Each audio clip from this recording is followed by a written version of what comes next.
Welcome to this week's edition of Outfitter Tales. Zosha's in on the act this morning. She's better looking than my partner in crime anyway, who's busy with stags in Argyll still. So I'm having to work for a living, just been out this morning stalking. So just bringing you this week's show.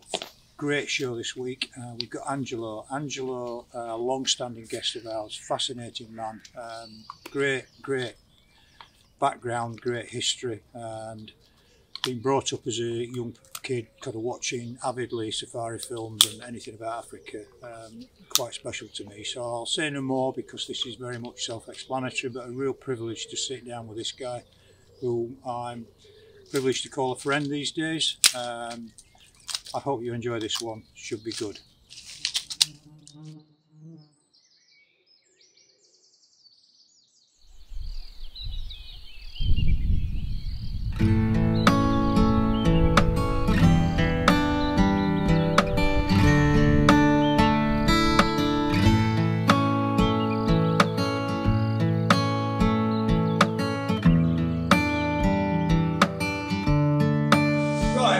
Angelo's a good friend of mine, down with us for your usual September trip. That's right. Been here about what, 10 days? 13 days. Yeah, okay. So we're chasing ducks around and chasing roe around, but the weather's been awful. But I wanted just to talk a little bit about the chats that we've been having over the many years that you've come. In fact, I can't remember when you first came. It's quite a lot of years ago now. Must be 18 years at least. Yeah, must be that. When Tony was working here. When I was a young man. And Dean, and when I was a young man as well. No. I was. You weren't quite as old then as you are now. Yeah, the early days I remember Tony, he had that long-haired. Yeah, long-haired German wire-haired pointer. And then Dean was with me. Dean was here the other day, so he was always good to talk to. And the Dean was here. I don't remember him having a dog. And in those days, you had Oscar. Yeah, good old Oscar. He was still very active in those years. I remember Oscar well. So we filmed with you quite a bit, so there's quite a lot of footage of you. But so I always think it's quite interesting for people to understand the background. Because it's quite unusual. You were born in Greece? I was born in Greece. And how long did you live in Greece? My father and mother emigrated to South Africa in 1949. Yeah. So I was 6 years old then, and I grew up in South Africa. So I was born in Greece, and at 5 years old, we went to South Africa. And I grew up there. Yeah, and you kind of...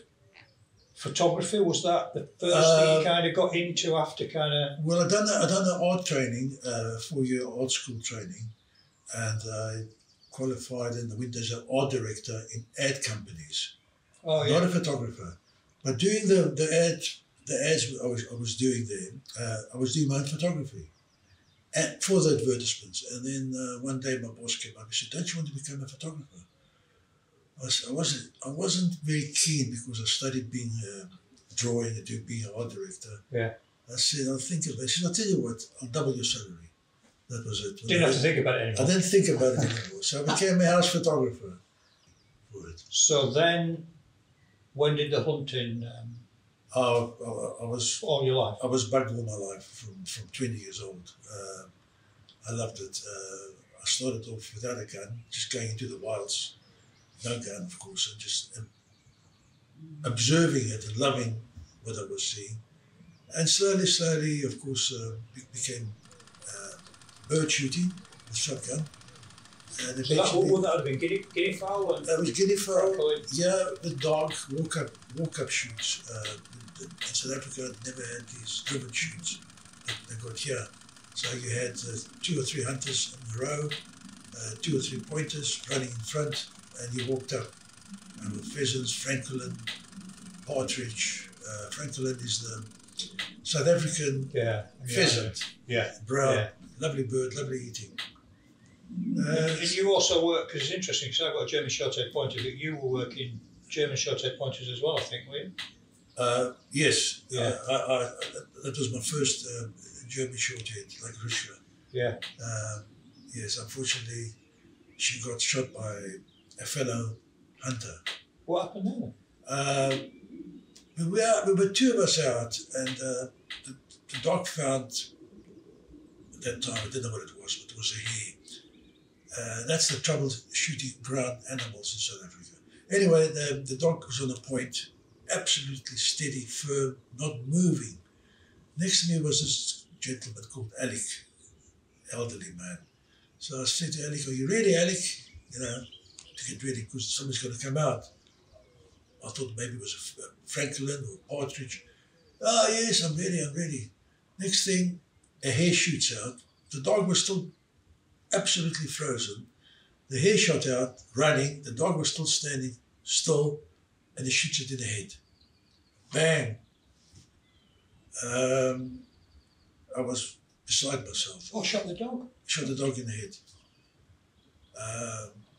I know. I had a cheap Bruno those days, shotgun, side-by-side Bruno. I broke it. I think I broke it. I broke the wood or whatever, but I had it repaired later day. Anyway, I picked the dog up. The dog wasn't dead yet. And I walked to the cars, which were a mile away, carrying this dog and died in my arms. Oh, I didn't buy another dog for 3-4 years after that. I didn't want to know. Then I started back on the dogs again. But so that led to bigger game? Yes, it did. I even started taking clients out. In those days, you could buy from Botswana and from Zimbabwe a package license, which cost you X amount. In that license, you had one kudu, 4 impala, springbok. So it was a list of animals, and you bought the whole license. I started doing that on my own, but I realized it's very profitable, and I was taking clients out. Buying the license and taking clients out with my expedition, tents and whatever, food, and I used to get a cook even. And I ran doing it, which paid for my hunting, doing a type of small-time safari company, small-time. Yeah. I had some clients from Italy, I had some clients from Belgium, which were repeats that would come again, and I was doing my hunting as well. How did you advertise that then? How was that word of mouth? It was, at that time I was shooting clay pigeons internationally, Olympic trench. So I would fly to different places. I would fly to Spain, I would fly to Italy, and with the shooters there, I did tell them that I also do a small-time safari company. And, we'll come out. So it was a very small-time thing. It wasn't a big venture. Yeah, good. So word of mouth then? Word of mouth. So you must have been shooting quite at a high level then? Yes, it was. You were shooting for South Africa? I got my Springbok colours, yes, in '79. So it was a high level. I was shooting at a high level. You've done a fair bit then? Yeah, shotgun, Olympic trench. So I would meet these guys and they would come out and they would tell their friends, and then very small time, one a year, one client a year. That's sometimes was 2. It paid for all my hunting though, so it was. So I've still got this. This still amuses me to this day. We've got a camera there, right, which you can shove in a backpack and shove it in your pocket and all odd corners. But I've seen some photographs of your kit loaded onto a Land Rover. That's right. And it's great big lights and shutters and heavy a camera about this big. And how the hell did you manage that one? I know. I had an assistant to help me. It didn't help much because eventually carrying this on both, every day of your life, carrying this heavy spotlights and big heavy tripods, your hips go. So eventually both my hips went.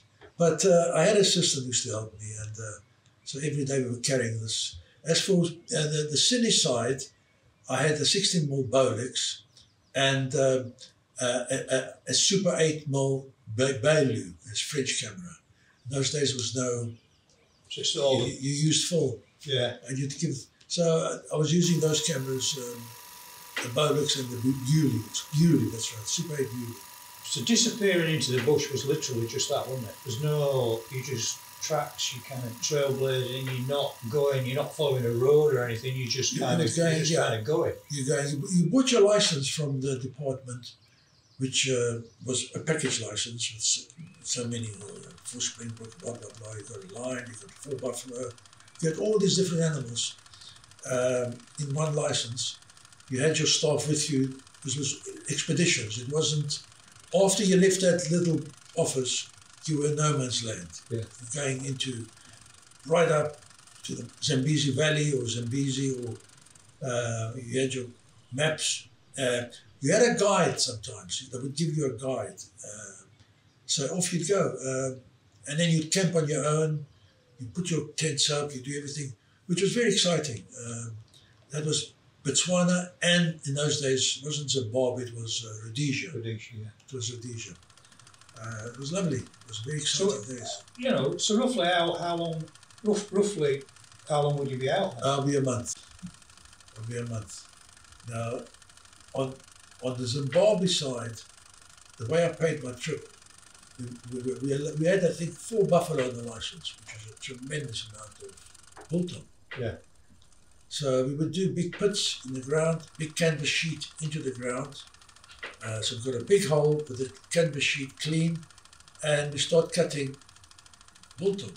So we put rows and rows of sliced meat, the spices ready mixed in the big bag before we even got there. Just black pepper, coriander, salt, and a red spice we used to use, paprika. Yeah. All mixed together. We put a line, then another row of meat, another line. So that whole hole would be full. That would be left overnight. Next morning we start hanging. We used to use office clips turned. Paper clips? Yeah, paper clips. And we used to hang everything up. So that was to dry it? To dry it. Under trees with lines put up. And so you basically marinated it initially then in this tarpaulin? And stayed overnight, yeah.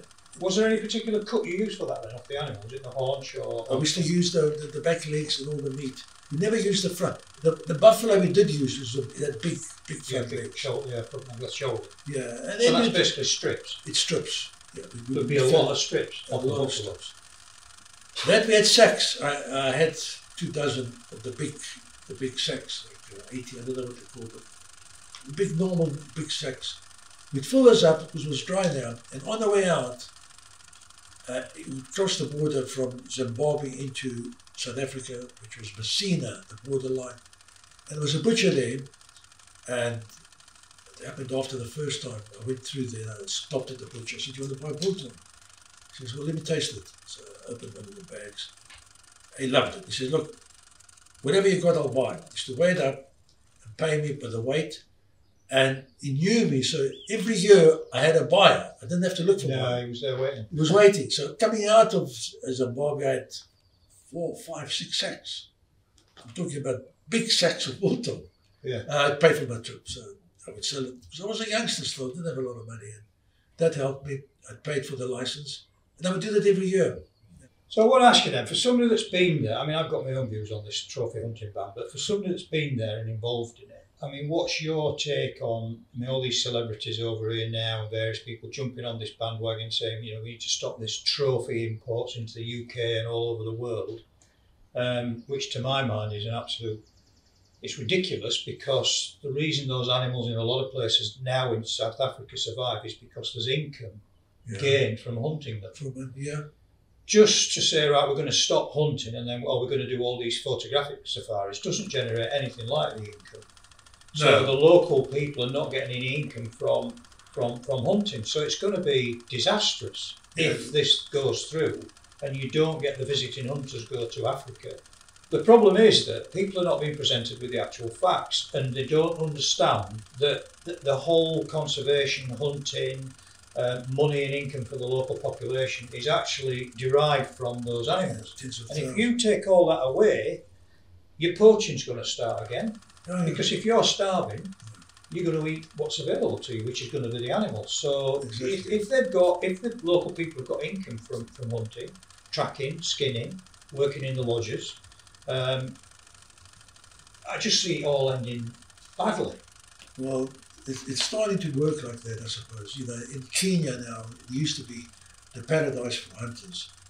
They closed many years ago. They closed all the hunting in East Africa. All the professional companies there, Downey, Selby, who ran for years since the 1930s, they moved to Botswana. So they left East Africa, moved to Botswana, and what they've done in East Africa, they left a skeleton staff for photographic safaris. So still with the same names, Downey Photographic, but not hunting. Now those people have moved to Botswana and to Zimbabwe. Now when they close those down too, that's the end of that in Africa. Yeah. Because there's no more hunting in East Africa, there'll be no more hunting in Botswana, and there'll be no more hunting in Southwest and Zimbabwe. And people have got this idea in their head that'll mean that there's going to be lots and lots of animals. But it's not. They're not. It's going to be the opposite. Exactly. Well, so what's going to happen eventually? There'll be barren. I don't know what the end result's going to be. But anyway. A mess. Oh well. Right, let me just check this.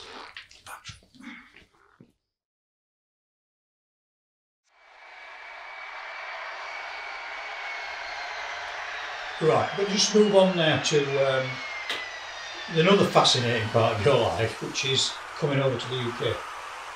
So when would that have happened? When I came to the UK, I came in 1996.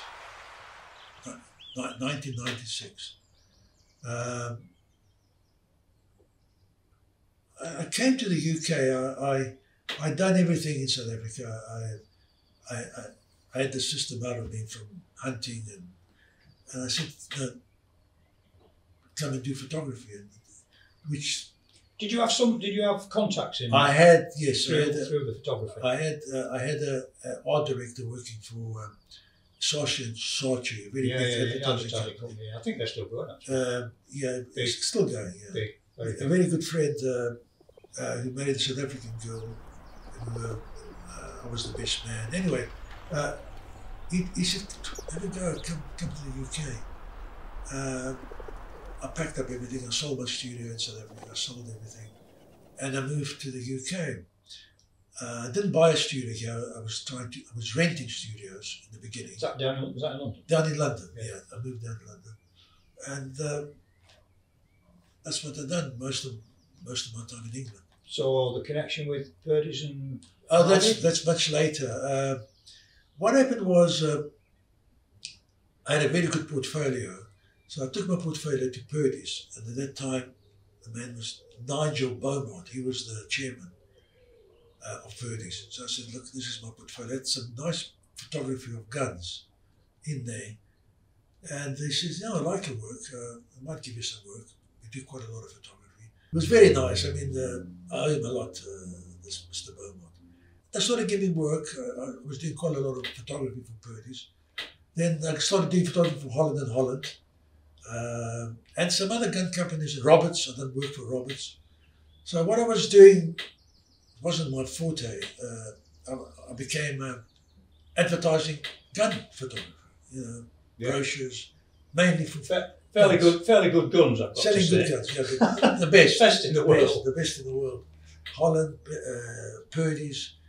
So that kept me alive. I was doing it for quite a few years. But you've got quite an affinity with Purdy's, haven't you? You've done quite a lot of I've done, yes. I've done, besides what I do now, I restore a very good Purdy to nearly new condition, completely, but it's got to be good already. I've seen some of your work. It's fully restored, and I try and sell it, and the profit I make survive. Try to keep just remind me of the story about how you got to work on Purdy's, how you got the knowledge about repairing Purdy's by going and knocking on the door. I didn't knock on the door, firstly because I was doing photography for them. I was doing this work for them, and photographies. But I had guns.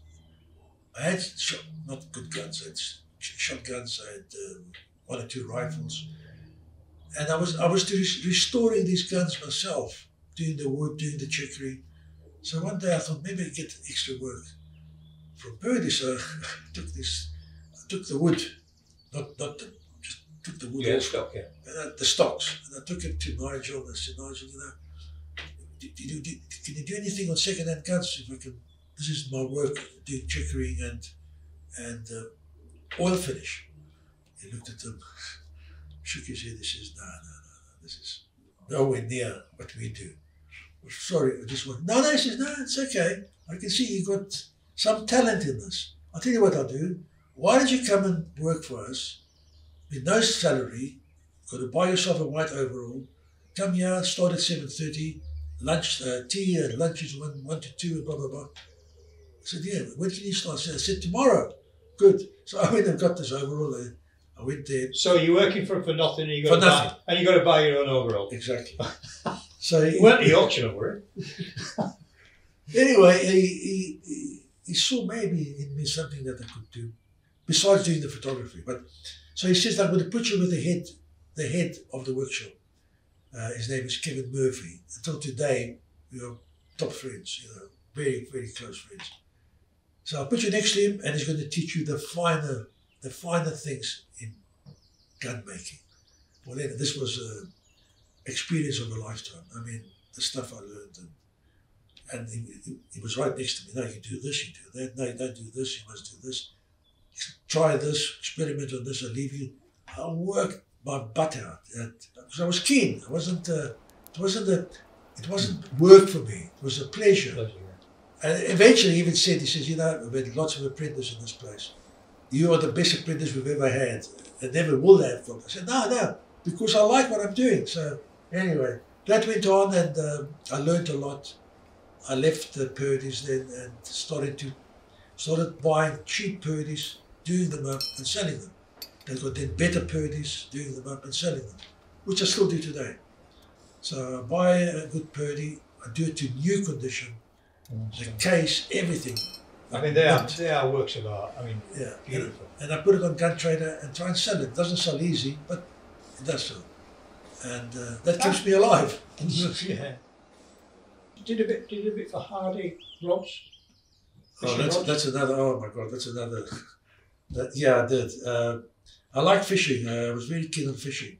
And when you still do, because you've just come down from salmon from the Weir. From the Weir, Durham. Yes, I love fishing, fly fishing, salmon fishing, and sea fishing. Yes, that was another. Because I was doing the photography. I was doing Hardy's. That's how I ended up in Anik, because I was doing Hardy's photography, and I had to come up to Anik to discuss the project. Yeah, because was it based in Anik? Yeah, they were based. They still are. Still based in. They're still in Anik. Yeah. So coming to Anik every time to discuss the job, I said, "This little town I love." I said, "The day I retire, I'm going to move to up north," and that's why I'm up north. Only because I was coming so many times to this little town discussing business. I loved it as well. But you did quite a lot of the catalogues. I used to do all the catalogues. All the catalogues. Yeah, all the catalogues. Not now. All the photography, rods, outdoor stuff, everything. I've retired now, but so you don't kind of mess around. So you're kind of working with the best shotgun, probably, arguably the best shotgun manufacturers in the world still, yeah, and probably one of the most, if not the most famous. So don't mess about with anybody, mediocre or on the lower end. If you're going to do it, work for the. You've not done anything for Rolls Royce, have you? No. All right. With natural progression was Rolls Royce cars. But their rods are fantastic. Hardy's rods.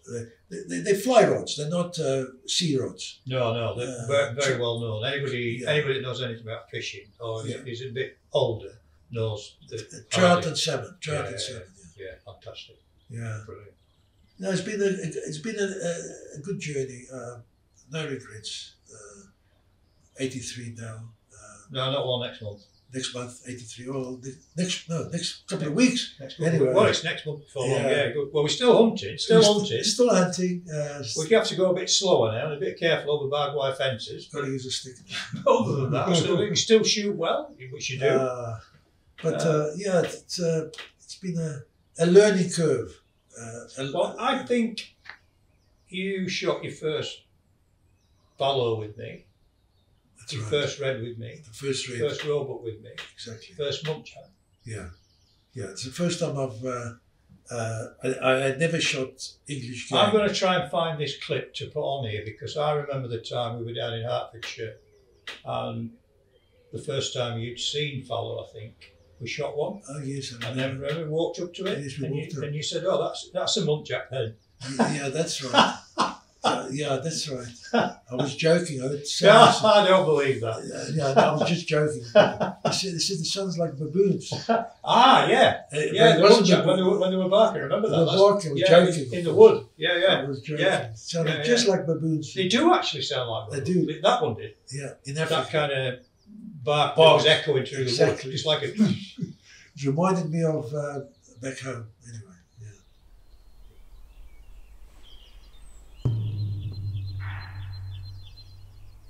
like a baboon.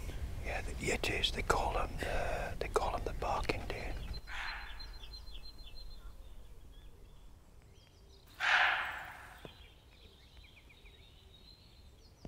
Bloody baboon. We're wrong wind for that, so we're going to go and work into this wood down here, so come into the wind. yeah. Brilliant. So that's a bit of a potted history. Oh yes, it's and there's a lot more in there. There's so much more. And there's probably a lot more on there we can't talk about on camera. It's been a journey. It's been a fantastic journey. I don't have any regrets really. If I have, it's very few. Very few regrets. I enjoyed what I'd done. I wasn't forced to do anything. I enjoyed doing it. Yeah. I enjoyed fixing a gun. I enjoyed shooting. I enjoyed You're making a living out of it. in the wilds. I enjoyed it. I appreciate nature. Even now when I go, not shooting, when I go and see my daughter who lives in Nairobi, the first thing we do, I arrive in Nairobi, the next day she's got a 4x4 ready, we jump in and we're gone. We're gone to no man's land. Yeah. Just to look and photograph. So that's also now become my next, is going to these very non-shooting areas, but very remote. I mean, very remote. Yeah. With the Messiah, the tribes and the blacks, and seeing their customs and how they dance. And so still do it. I still do it. Do it all over but different. Brilliant. Well, thank you for taking the time to thank you for chat over that. And thank you for being here again. No, you're always welcome. Doing maybe my 20th year roe deer shoot. Get another 10 yet. Oh, I don't know about that. But well, we go out tonight and see if we can catch up with the little buck that we saw this morning. Keep fingers crossed. Yeah. Good stuff. Thank you. Thank Brilliant. you. Thank you. Thank you.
Okay, I hope you enjoyed watching that as much as I enjoyed making it.